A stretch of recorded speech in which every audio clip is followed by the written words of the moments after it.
Welcome back to another video. Today we're covering a brand new season of anime, summer anime. The name of the anime itself is Otome Kaiju Chimeras, or I'll be calling it. This is the kind of I'll be calling it its second name, like its English name, because why not?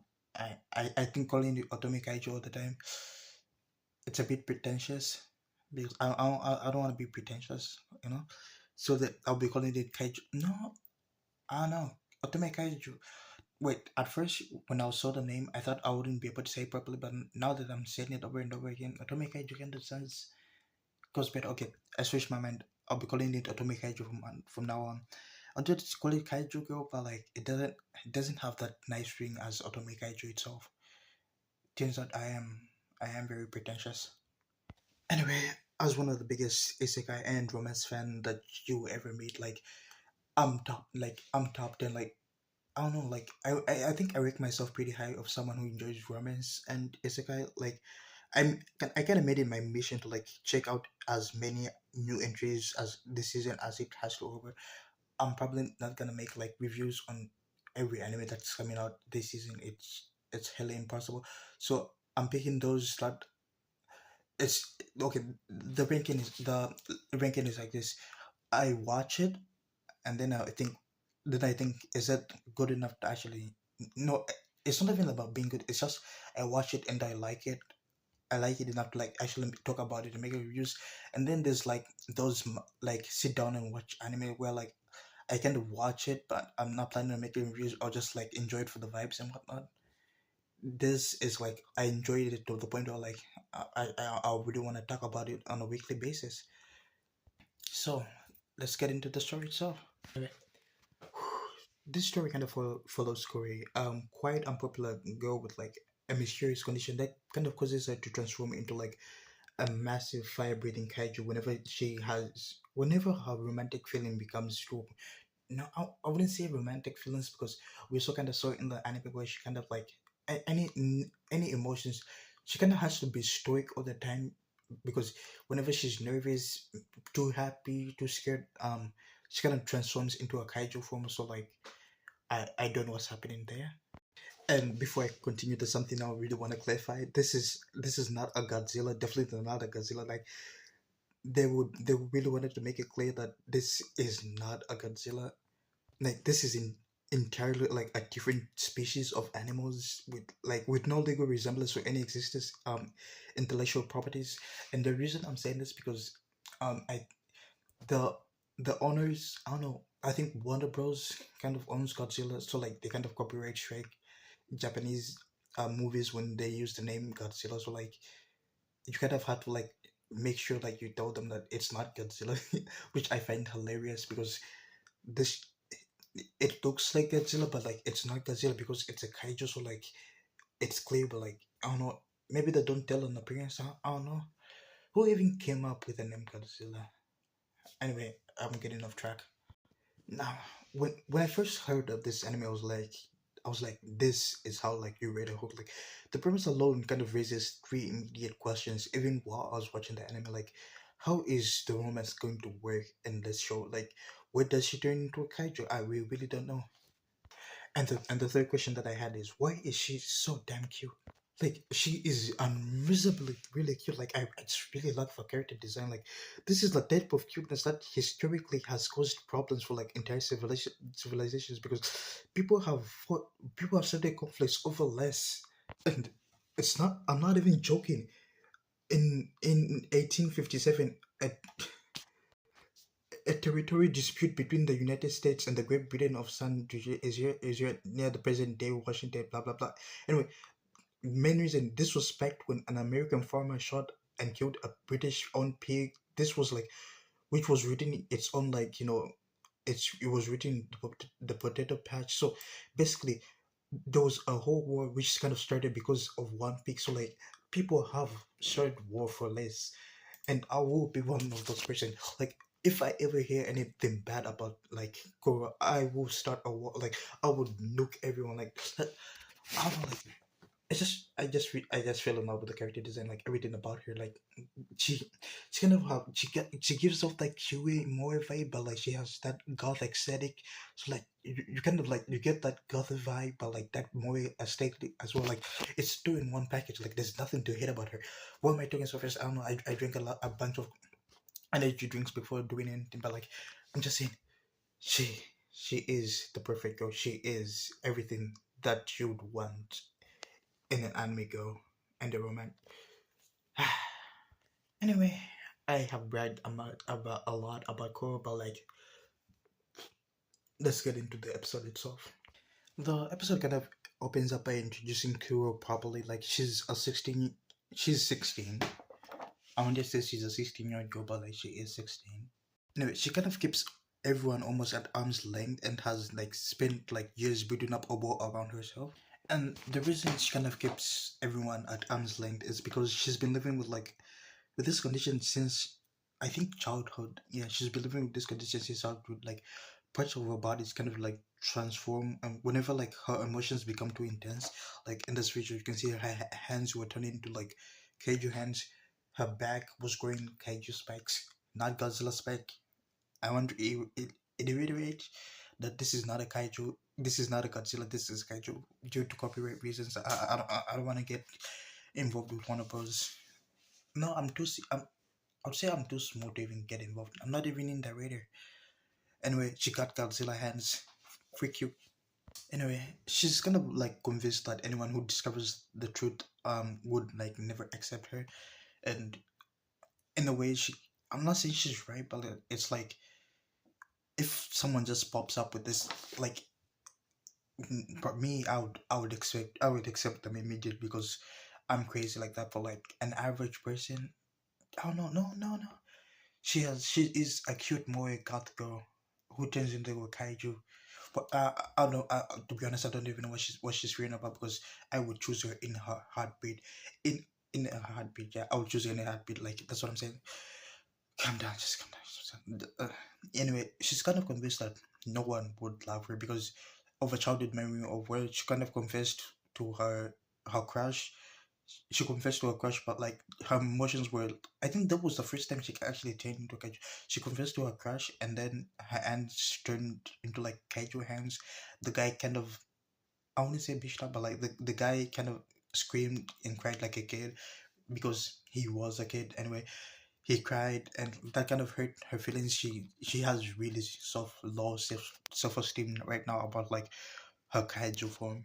Yeah, this is the part what I'm talking about. She kind of like confessed, but like her hand turned into like the kaiju hand, and everything just went down. It was anyway to kind of manage it, to kind of manage what's happening to her. She kind of built like she built a strict routine. Like she kind of avoids conversations. She keeps her like her emotions really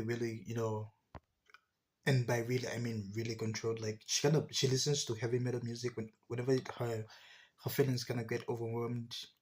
She spends most of her free time like eating sweets and whatnot, and she kind of wears like baggy clothes to kind of like make sure to like keep herself hidden, which I feel like kind of gave her that goth more vibe. Like just like how would anyone ever hurt like like be mean to like a cute girl like this?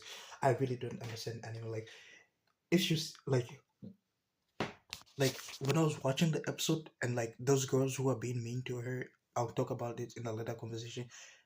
I'm just bringing it up so I can remember, but like I was really frustrated about that. And I know I keep bringing this up, but like I really do love her, like her aesthetics, like her creative design. She has that moe appeal, but like she has that goth vibe. Like you just know it. When you watch the episode, you kind of feel what I'm saying. Like she's like stoic and not stoic at the same time. And now let's talk about the not the the second main character. I wanted to say the heroine, but like a guy can be a heroine.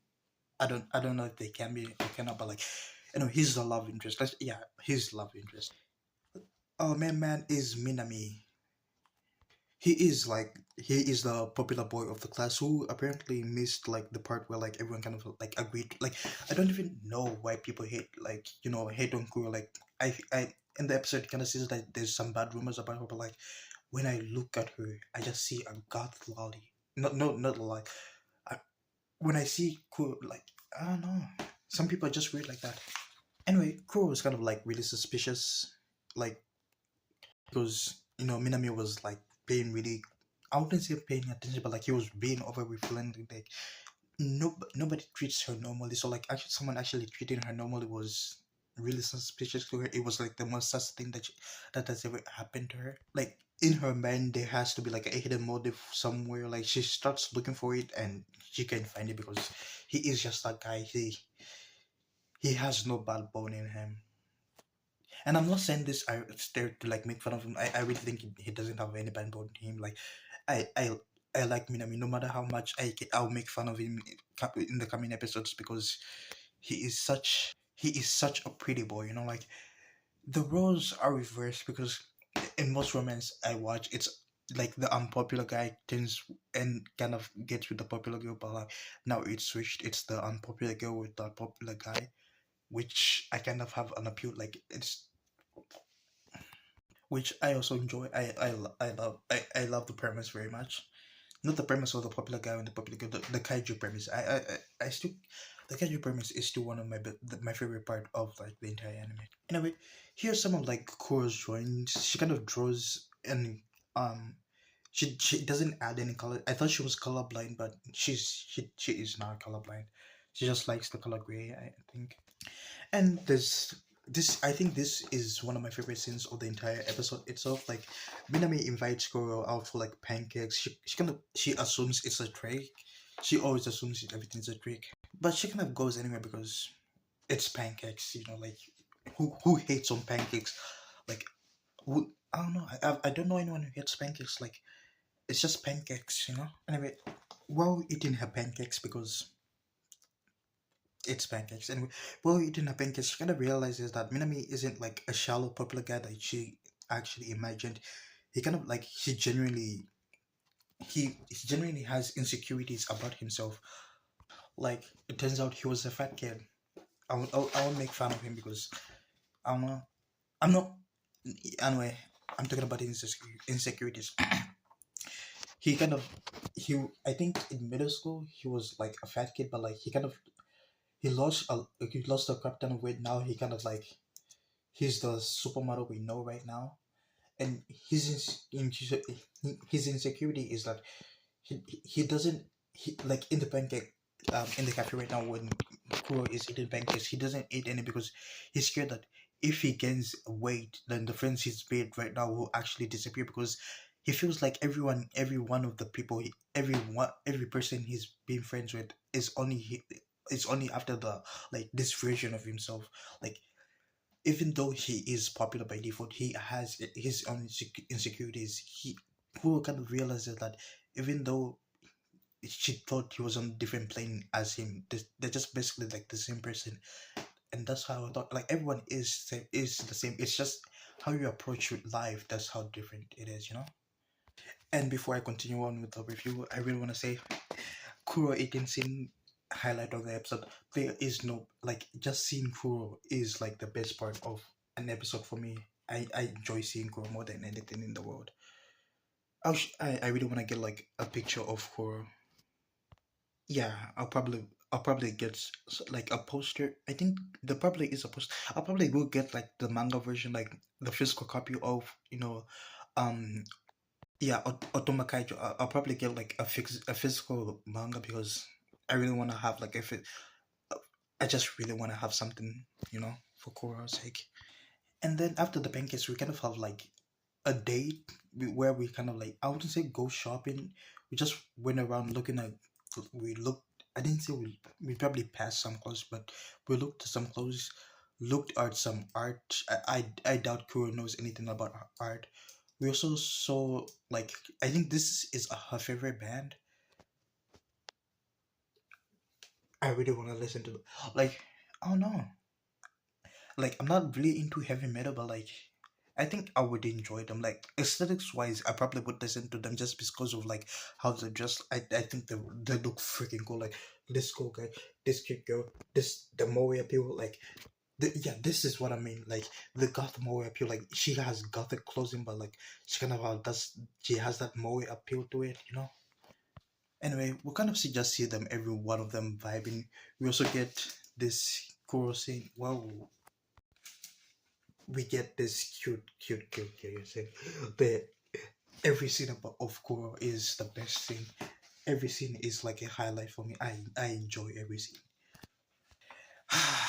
And here's like the main part that I was curious about. Like the outing gets interrupted when like these two classmates kind of spot them going together and immediately like start making cruel comments about Kuro. Like I'm really not gonna pretend. Like I really felt like going into the screen and slapping them. Like this was a slappable moment. Like have you ever felt like slapping someone? Like just as a quick smack on both people's faces. Like I really wanted to slap. Like when like like I don't know. Like if there was just a way to like actually physically enter into this anime, I would have gone in. Like I would have handled my situation probably. I don't know, two slaps each, and probably taken a photo with Kuro because why not?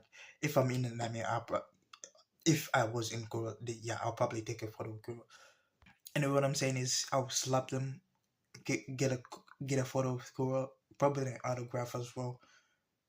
Yeah, I'll also get an autograph and then leave because who wouldn't get an autograph of Kuro? Anyway, m-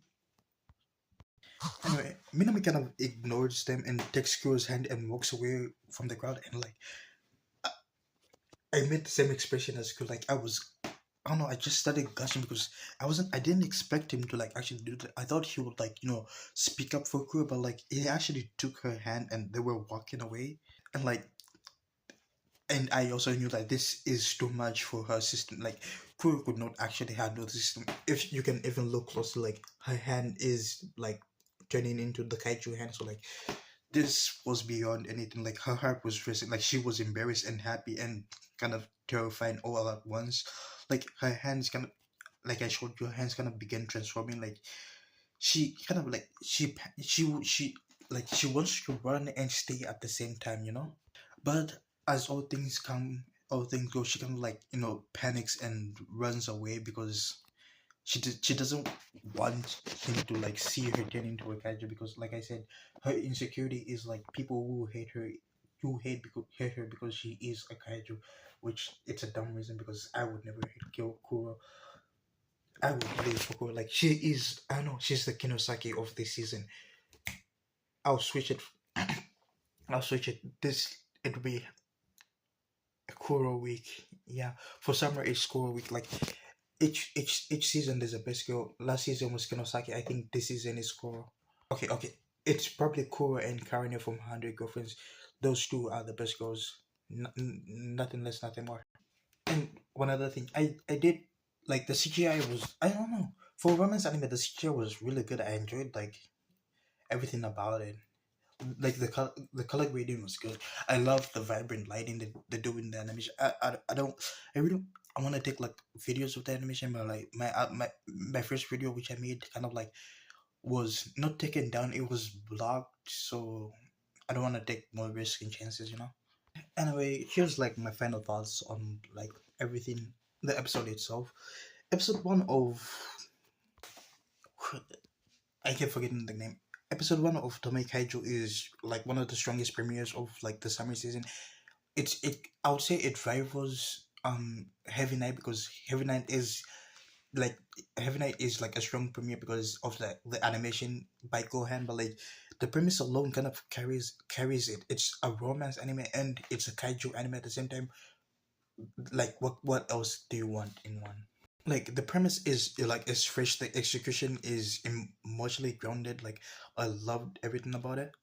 And like Kuro is already like I keep like if you watch the video wholly, you know that I keep saying Kuro is like my favorite character of the year. Like I just enjoy like it the self. Like anyway, the blend of like awkward first love and like literal monster transformation shouldn't like actually it shouldn't even work, but like it does, and I enjoyed it. Like this is a must watch of the of the anime season, and like I said, I will make a weekly episode recap of every episode until it ends. I think it's a 12 anime episode, so like it will stay around until the end of summer. Not yeah, until the end of summer probably. Anyway, here's the question of the day. Kuro's mother kind of knows about like the transformation, and the episode hints that if that a family connection to like the mother kind of knows that about how white Kuro kind of turns into like a kaiju. Do you think her mother has like the same ability, or is there like something deep? I doubt it's like maybe like my head canon is her father is goes into like I don't know, or ruins an adventure of types of maybe found an egg, brought it home, cool, kind of did some did do's with the egg, and now she can transform into a kaiju. That is my head canon, and I'll stick to my head canon no matter what the story says. Anyway, if you enjoyed the video, please leave a like and subscribe. I'm Hunter, and I'll see you in the next one.